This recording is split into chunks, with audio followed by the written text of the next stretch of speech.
ॐ श्रीगुरुभ्यो नमः। अथ श्रीगणपति अष्टोत्तरशतनामावली। ॐ गजाननाय नमः। ॐ गणाध्यक्षाय नमः। ॐ विघ्नराजाय नमः। ॐ विनायकाय नमः। ॐ द्वैमातुराय नमः। ॐ द्विमुखाय नमः। ॐ प्रमुखाय नमः। ॐ सुमुखाय नमः। ॐ कृतिने नमः। ॐ सुप्रदीपाय नमः। ॐ सुखनिधये नमः। ॐ सुराध्यक्षाय नमः। ॐ सुरारिघ्ने नमः। ॐ महागणपतये नमः। ॐ मान्याय नमः। ॐ महाकालाय नमः। ॐ महाबलाय नमः। ॐ हेरम्बाय नमः। ॐ लम्बोदराय नमः। ॐ विकटाय नमः। ॐ विघ्ननाशनाय नमः। ॐ विनायकाय नमः। ॐ धूम्रकेतवे नमः। ॐ गणाधिपाय नमः। ॐ फालचन्द्राय नमः। ॐ गजकर्णकाय नमः। ॐ वक्रतुण्डाय नमः। ॐ शूर्पकर्णाय नमः। ॐ स्कन्दपूर्वजाय नमः। ॐ सिद्धिविनायकाय नमः। ॐ सिद्धिप्रदाय नमः। ॐ बुद्धिप्रियाय नमः। ॐ बुद्धिदाय नमः। ॐ एकदन्ताय नमः। ॐ चतुर्भुजाय नमः। ॐ पाशाङ्कुशधराय नमः। ॐ मोदकप्रियाय नमः। ॐ मूषिकवाहनाय नमः।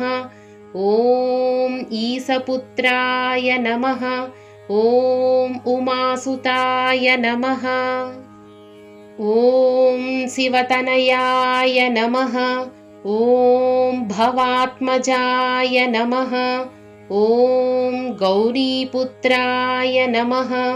ॐ गिरिजासुताय नमः। ॐ शम्भुसूनवे नमः। ॐ अव्ययाय नमः। ॐ सर्वसिद्धिप्रदाय नमः।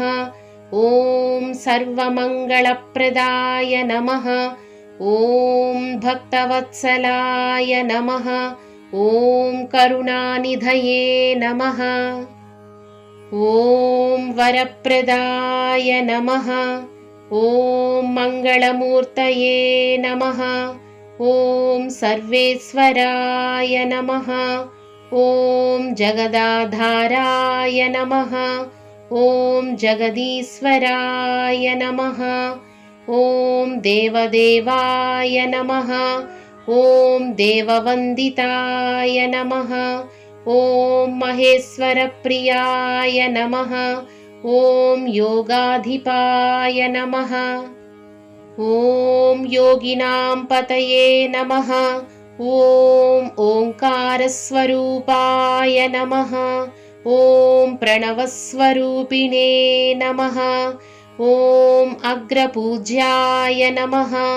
ॐ अग्रगण्याय नमः। ॐ सर्वपूजिताय नमः। ॐ सर्वदेवात्मकाय नमः। ॐ ब्रह्मणे नमः। ॐ विष्णवे नमः। ॐ रुद्राय नमः। ॐ परब्रह्मणे नमः। ॐ सच्चिदानन्दविग्रहाय नमः। ॐ ज्ञानमयाय नमः। ॐ आनन्दमयाय नमः। ॐ शान्तमूर्तये नमः। ॐ शुभप्रदाय नमः। ॐ क्षिप्रप्रसादाय नमः। ॐ क्षेमङ्कराय नमः। ॐ ऐश्वर्यप्रदाय नमः। ॐ धनप्रदाय नमः। ॐ विद्याप्रदाय नमः। ॐ विजयप्रदाय नमः। ॐ विघ्नविनाशकाय नमः।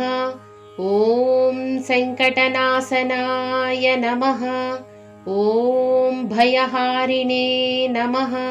ॐ रोगनाशनाय नमः। ॐ आयुर्दाय नमः। ॐ आरोग्यप्रदाय नमः। ॐ सौभाग्यप्रदाय नमः। ॐ पुत्रप्रदाय नमः।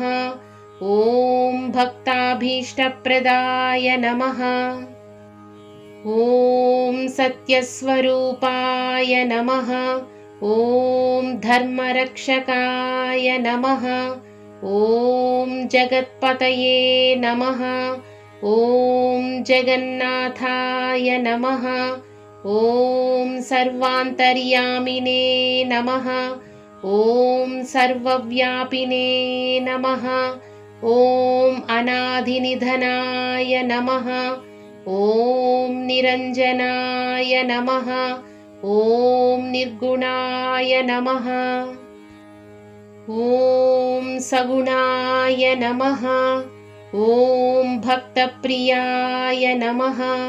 ॐ दयासागराय नमः। ॐ प्रसन्नवदनाय नमः। ॐ शुभाननाय नमः। ॐ मङ्गलप्रदाय नमः। ॐ सर्वकामफलप्रदाय नमः। ॐ सिद्धिबुद्धिपतये नमः। ॐ श्रीगणेश्वराय नमः। इति श्रीगणपति अष्टोत्तरशतनामावळि सम्पूर्णम्।